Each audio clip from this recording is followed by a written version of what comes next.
If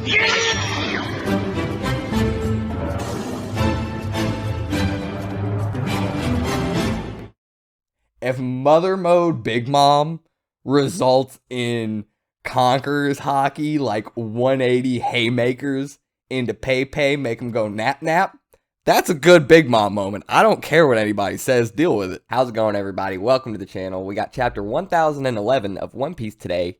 If you enjoyed the video, don't forget to hit that like and subscribe. Let me know your thoughts on the chapter down in the comments below. But with that being said, we're going to get right into it this time. So, we start off with Big Mom getting ready to let off some more lightning. Yeah, she created a new homie. Most people saw that coming. Yes, it's another lightning homie just to replace Zeus. This one's name is Hera. Kid and Killer see this at like the last second and like, okay, enough talk, we gotta go. Doesn't matter because Hera now makes sense, Zeus's wife. Also, Hera is known to control the weather, make stormy weather. Stormy weather has lightning. Ta-da. The attack she uses is called Fulgora, which also goes along very well because Fulgora is 1, the Roman goddess of lightning, and 2, I don't know if this is Roman specifically, but in some mythology, the female personification of lightning is also known as Fulgora. I don't know if those are one and the same or different, but yeah. So, very fitting, and yeah, Fulgora is like no joke. Jesus Christ. Did you see the, like, impact / explosion of that thing? It was, like, the same height as the skull of Onigashima. Like, that was insane. That was huge. And then, we'll get to this later, but you go into Kid and Killer, and Kid's just like, oh, my head. And Killer's just standing there like, damn, that was crazy. Yeah, you know what's also crazy? The fact that that didn't hurt that much, apparently. Like, I mean, I'm sure it hurt, but they just, like, shrugged Fulgora off. Fulgora slammed them into Onigashima so hard that Big Mom couldn't tell where they were anymore. And they're just like, man, that hurt. All right, time to go after her again. What? Like, damn. Okay, boys are durable. But, with that being said, Fulgora, love it. Love the name, too. That's just an awesome name. We go back up to the rooftop really quick, and with this happening to Kid, you can understand why his little Faraday cage that was keeping Zeus trapped has now been undone. Probably kind of lost focus on the fact that he was keeping Zeus trapped when he was getting smacked through a giant skull wall by lightning itself. So, yeah, kind of understandable.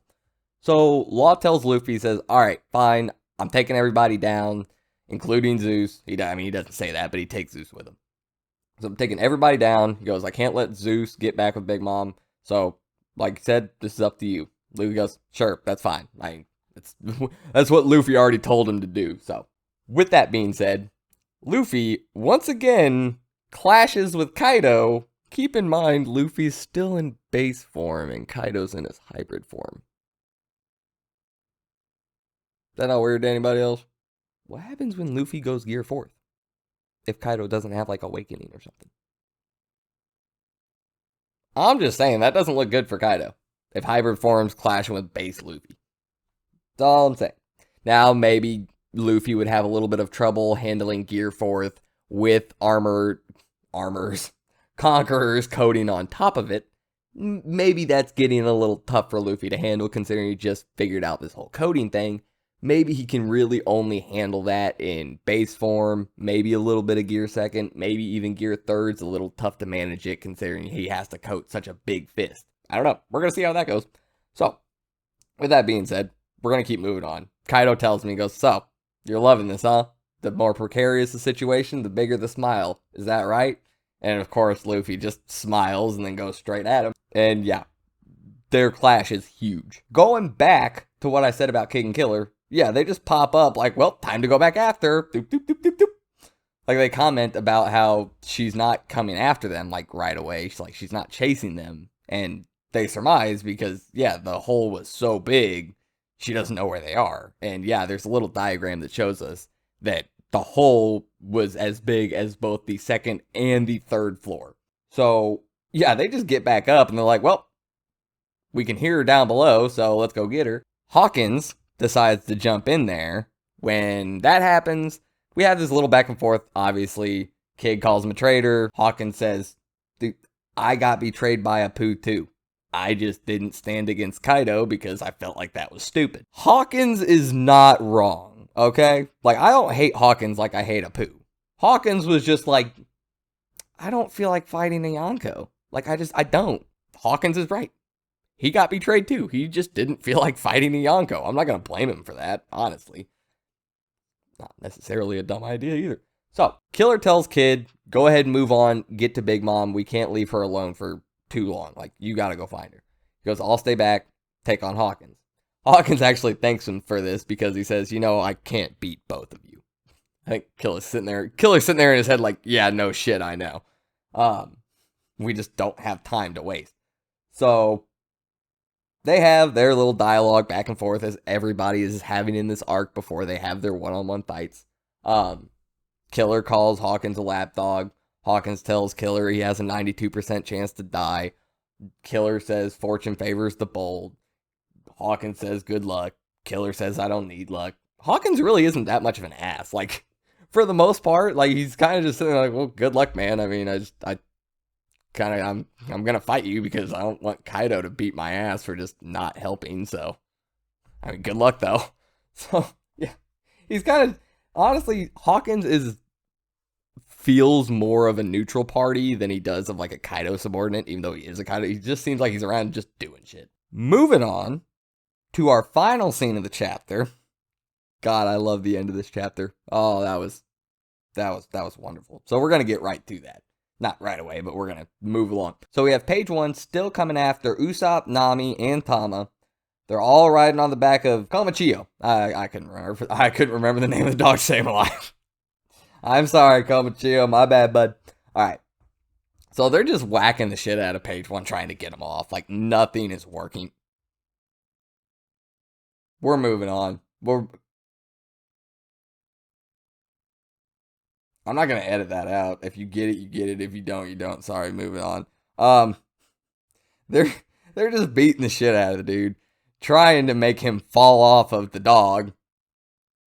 And finally, Usopp says, screw it, I'm just hitting him with what I got. So he starts using his special green stars. First one he uses is fireworks flowers, and Nami comments, he's like, dude, that's hot as hell. What are you doing? He's like, I'm a sniper. I don't have stuff that I'm supposed to use right in your face. Like, what do you want from me?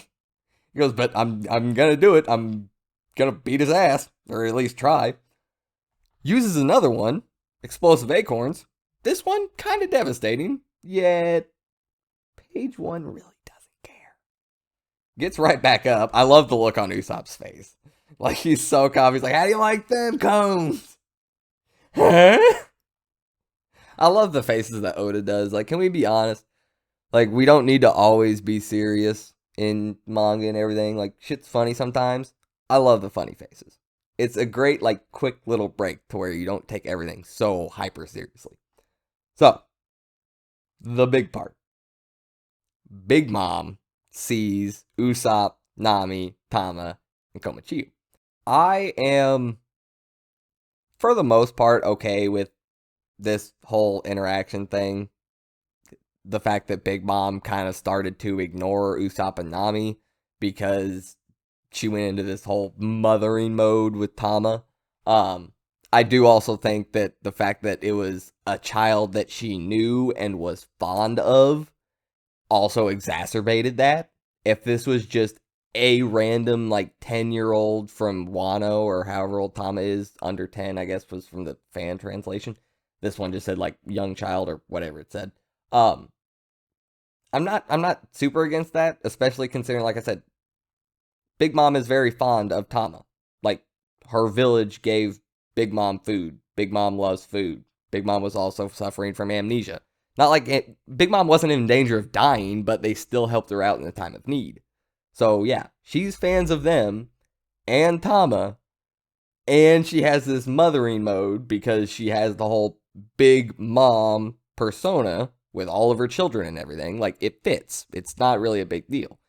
And the reason I'm not mad about this, because usually when this weird kind of stuff with Big Mom happens, it's kind of lame or disappointing in her character aspect.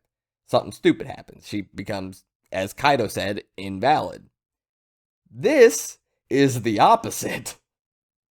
Because she has this moment where you're like, oh, here we go, another Big Mom moment. Then that moment leads to Big Mom realizing that Kaido's men destroyed Okobore Town. And that pisses her off. So we go straight from, ah crap, here's another Big Mom moment, to sitting page 1 down so hard that I think Ulti doesn't even know what happened for the last 10 years of her life. Ulti's having flashbacks right now. Page 1 got sat down so damn hard. Page 1 is a member of the Flying Six. He's not a calamity. And Big Mom smacked him down with Conqueror's Haki. If Page 1 even stumbles up after that, then I will be disappointed from this moment. If Page 1 stays down like he should for a good long while and takes a nap, I'm okay with Mothering Mode Big Mom. I'm okay with it. If Mother Mode Big Mom results in Conqueror's Haki, 180 haymakers into Pei, make him go nap, that's a good Big Mom moment. I don't care what anybody says, deal with it. Sorry. That was awesome. Oh my god, that's so great. So that commotion leads to Kid noticing where Big Mom is. Hopefully we'll get a little bit more between them next chapter. I'm really curious to see how Kid can handle himself against Big Mom one-on-one, since we're getting the Luffy Kaido one-on-one. I want to see what he has. I want to see him have a moment where he's got to go past his limits. I want to see him figure out something. I want to see an awakening, or want to see him get some Conqueror's Haki boost, or something. Kid needs something. I'm not a huge Kid fan, but he needs something. So, I want to see that next time. Also, the look on Ulti's face when she saw Page 1 just get annihilated by Big Mom. Oh my, what are you gonna, the only thought I had is, what are you gonna do about it, Ulti? Because you're just like, Pei. What are you gonna do, Ulti? What are you gonna do, huh? Tell me. What are you gonna do about it? Nothing. That's what you're gonna do. Absolutely nothing. She ain't doing shit. Oh, I can't wait. That was great. Honestly, that was one of my favorite Big Mom moments, if not my favorite Big Mom moment. That was great. The fact that it started out as a, oh great, here comes another Big Mom moment. Mah! Nope. Sorry, try again. I love it. But that's the end of the chapter. I hope you guys enjoyed. Unfortunately, like I said, 2-week break. We got a 2-week break on basically everything. So, yeah, I'm going to have to find some stuff to talk about for a little while. So, if you guys enjoyed, don't forget, hit that like and subscribe if you're still around. Thank you very much for the watch time. I truly do appreciate it. And with that being said, I'm going to get out of here. I hope you enjoy your day, and I'll see you next time. I'm out.